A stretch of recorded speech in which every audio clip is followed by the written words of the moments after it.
Then, 6 days before the Passover, Jesus came to Bethany where Lazarus was, whom Jesus had made to come back from the dead. So they made him a meal there, and he was waited on by Martha, and Lazarus was among those who were seated with him at table. Then Mary, taking a pound of perfumed oil of great value, put it on the feet of Jesus, and made him dry with her hair. And the house became full of the smell of the perfume. But one of his disciples, Judas Iscariot, who was to give him up, said, "Why was not this perfume traded for 300 pence, and the money given to the poor?"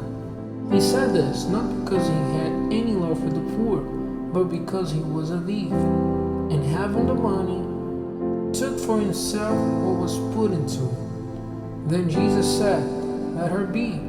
Let her keep what she has for the day of my death.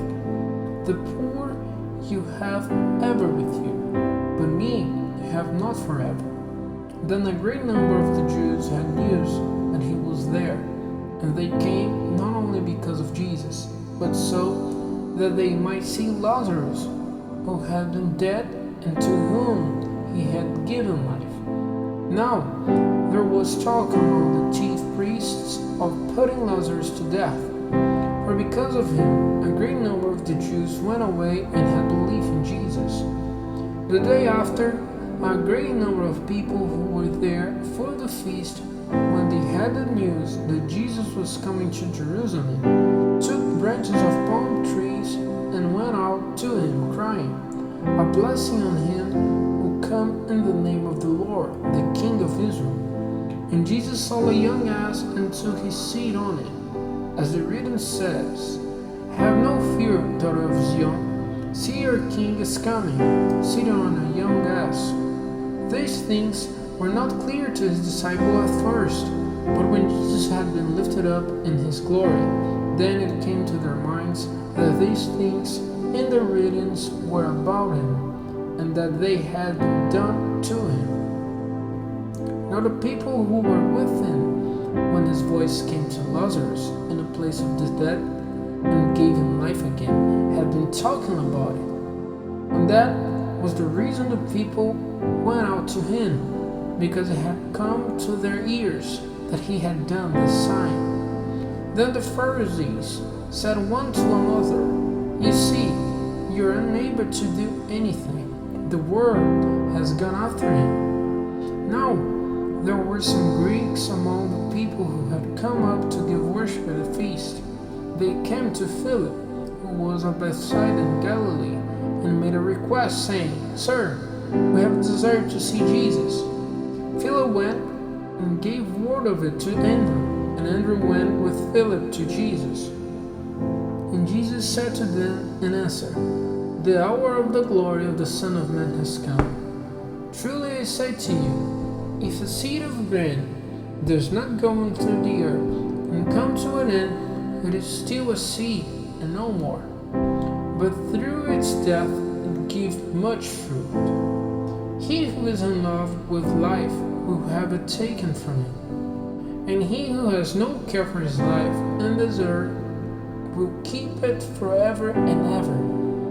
If any man is my servant, let him come after me, and where I am, there will my servant be. If any man become my servant, my Father will give him honor. Now is my soul troubled, and what am I to say? Father, keep me from this hour. No, for this purpose have I come to this hour. Father, give glory to your name." Then there came a voice out of heaven saying, "I have given it glory, and I will give it glory again." Hearing the sound, a number of people who were there said that it was thunder. Others said, an angel was talking to him. Jesus said in answer, "This voice came not from me, but for you. Now is this world to be judged. Now will the ruler of this world be sent out. And I, if I am lifted up from the earth, will make all men come to me." This he said, pointing to the sort of death he would have. Then the people in answer said to him, The law says that the Christ will have life without end. How say you then that it is necessary for the Son of Man to be lifted up? Who is the Son of Man? Jesus said to them, For a little time longer the light will be among you. While you have the light, go on walking in it, so that the dark may not overtake you. One walking in the dark has no knowledge of where he's going. And so far as you have the light, put your faith in the light, so that you may become sons of light. With these words, Jesus went away, and for a time was not seen again by them. But though he had done such a number of signs before them, they still had no belief in him. So that the words of the prophet Isaiah might come true, when he said, Lord, who has any belief in our preaching, in the arm of the Lord, to whom had it been unveiled? For this reason, they are unable to have belief, because Isaiah said again, He has made their eyes blind, and their hearts hard, for fear that they might see with their eyes, and get knowledge with their hearts, and be changed, and I might make them well. Isaiah said these words because he saw his glory. His words were about him. However, a number, even of the rulers, had belief in him, but because of the Pharisees, they did not say so openly, for fear that they might be shut out from the synagogue. For the praise of men was dearer to them than the approval of God. Then Jesus said with a loud voice, He who has faith in me has faith not in me, but in him who sent me.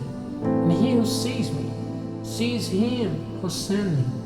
I have come as a light into the world, so that no one who has faith in me will go and live in the dark. And if any man give ear to my words and does not keep them, I am not his judge. I did not come to be judge of the world, but to give salvation to the world. He who puts me on one side and does not take my words to heart is not without a judge.